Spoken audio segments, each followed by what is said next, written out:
All right, first of all, let me tell you something. My friends suck, right? Listen, as a male fish keeper, someone were to ask me, another guy would say, "Hey, fuck, should I get this fish?" I'm legally obligated to say yes, get the fish, deal with the consequences later, or not at all. That's what you're supposed to do. That's what a real friend would do. But no, not Jay Watts.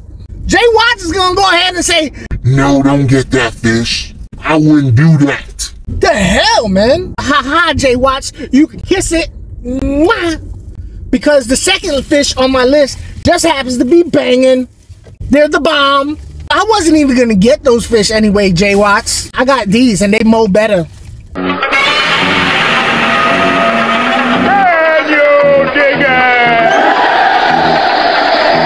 Why so serious? Could it be possible that my friend's unwillingness to reinforce my bad decisions turned out to be a good thing after all? What's up, you stone cold, illmatic, fish tank funkadelics? Listen, I'm really pleased with the outcome. Okay, but we're gonna get into my friend Jay Watts's transgressions a little bit later, but let's talk about this tank here and the fish that I just got. First of all, I'm going to leave the description of how you take care, you know, their particulars, how big they get, food, blah, blah, blah, blah, blah. I'm going to leave all that in the description. In fact, from now on, anytime I talk about a fish, I'm going to give you the video is going to pretty much be my personal opinion, my personal experiences, and advice. As far as a fish goes, I'm gonna leave that information in the description, so feel free to go check that out, come back to it whenever you like, whenever you need to know. But I went to the fish store with the idea of getting a centerpiece fish for this tank here. This is my latest addition, my 15-gallon Nano. I'm really loving these, what are they called, the innovative marine Navo 15s. I'm gonna get into a video talking about them later on. I'm actually gonna get more of them, and this little rack here with the 2 tanks is pretty much the prototype of what the larger rack is gonna look like. But I got this tank thanks to, of course, Consolidated Fish Farms, and I planted it. I put some plants in it. I scaped it for as far as I know how to scape. I am going to be scaping all these tanks, so you're going to see a progress. Hopefully you're going to see progress by the time I get to the last tank. So I didn't want to put nano fish in there. Listen, I am not a Tetra guy. I am not an itty bitty. White clouds, nope. Daniels, nope. Betas, maybe like if I were to get like some wild betas, some alien betas, one of them giant king betas, but just a beta just for the sake of having a beta, not really my style. I am a cichlid dude, so I need cichlids, and there's actually a bunch of different type of cichlids out there. My original fish that I wanted to get, which was 2 of them, and I knew my local pet store, Daryl's Aquariums in Plant City, had 2 from the last week that I went out there, and I knew that they were there, so I need to get, especially one of them. There was one in particular, a Turconis jewel. I wanted to get 1 individual species for the tank. Now, some people might say that 15-gallon is too small for an individual species, and that's what happened. That's what he said. He said it was too big. I'm sorry, not too small, too big. He said those fish get too big for a thing. And listen, I called him up. I was so frustrated with myself for listening to reason that I had to call him up and be like, "What are you doing?" Da, da, da. He said, if you want somebody to go ahead and give you bad advice, call Fishy Biz. So that's what I did, and this is what happened. Yo, Biz. What's up? What's cracking? Check it out. So I went to the LFS today, right? And I was gonna get a fish, but I was like, I didn't know too much about it. So I hollered at Watts. And I was like, Watts, give me the lowdown on this fish. This is what I want to do. Dude said, don't get the fish.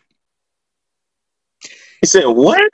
And I think that's against like a bro code, right? A fish bro code. You don't say no. Bro, and never ask him anything again.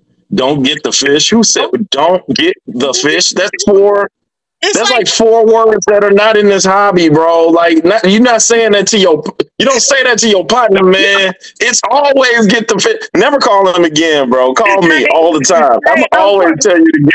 I had to call him back up. I was like, yo, I wasn't looking for that, man. Now I'm driving home mad as hell because you taught me how to get these fish. The fellas is supposed to be like, yeah, do it. Do it. Hey, I should call him up and be like, loser. Hey, you should never tell them that.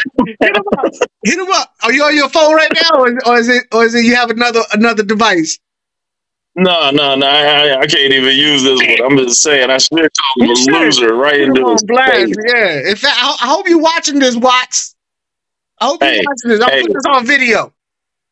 Jay Watts, man, you gotta change your name from Watts Water to Watts Concrete when you start telling people, man, they can't buy fish, bro. Hey, man, that's a crazy thing. You're supposed to get the fish and worry about the consequences after. That's my thing. Hey, man, we are creators, man, innovators, man. When we get the fish first, we deal with the consequences later, man. That's it. We just find a way to make it work. That's some bullshit. That's right, peoples. In this hobby, enabling is recommended.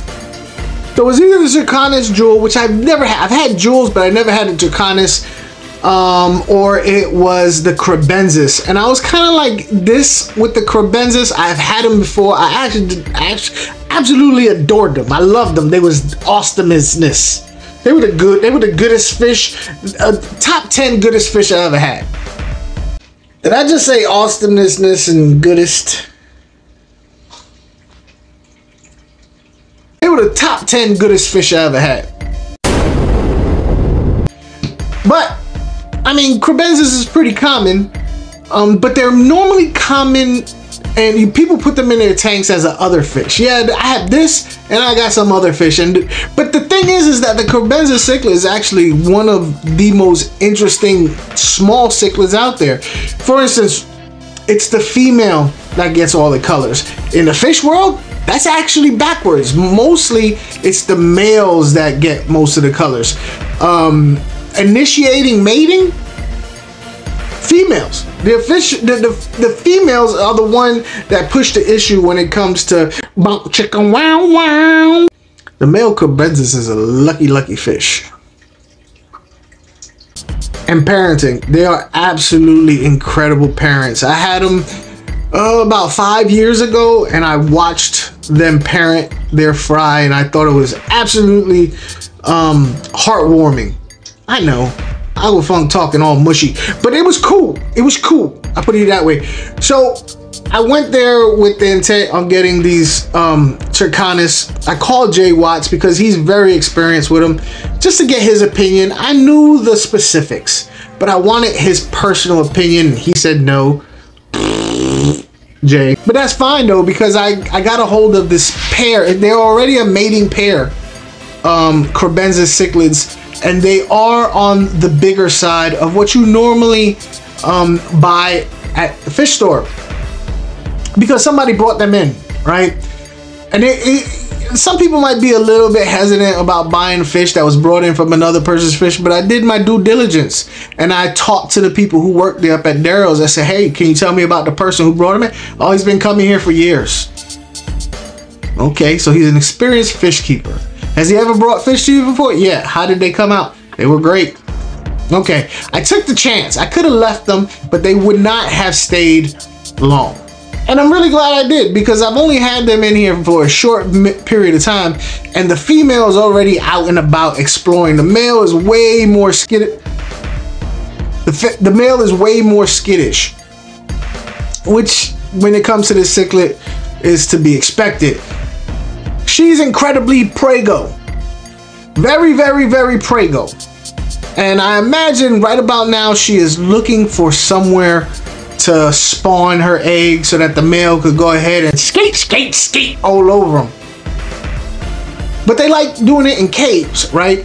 I don't have a cave in there. I do have a cave available, like this one right here, which is like a little epistogramma cave, but the opening is big enough. This female would love to lay eggs in there, and I'm tempted to put it in there, but I'm not really doing this for breeding, right? I mean, after all, it is a small tank, and this particular tank does not have the covers on the overflow to prevent fry from getting in there. I can buy them. They happen to be out of stock of them right now, but I will be getting some just because I think it's good to have in general. You're gonna want to stick around and subscribe to this channel because I'm gonna have more of these coming up. I'm a freshwater channel, so I don't normally show my saltwater tank, but if it's something you're interested, go ahead and put it in the comments, let me know. Hit the notification bell, because if you said, hey, I want to see more on your saltwater channel, on your saltwater tank, and you don't hit the notification bell, you'll never know. You have to check every day to see if I did it or not. I do have secret tanks though. I do have secret tanks. The tanks that I have that are secret, like the saltwater tank and my Calvis and compressor tank, I may show every now and again, but I will be showing them on my members only. So if you're interested in seeing some tanks that are a little bit more out of the norm, then go ahead and become a channel member. I go over all kinds of stuff. I have special badges for you to do. I have special podcasts for channel members to watch, and I'm coming out with merchandise, and channel members are going to be getting considerable discounts on all that. I'm very excited for the future of Aquafunk. I'm not talking in third person, I'm talking about the channel Aquafunk. I'm very excited about it, and I'm excited that you watch this video and is probably thinking about becoming a member. At least subscribe. Till the next video, catch you later.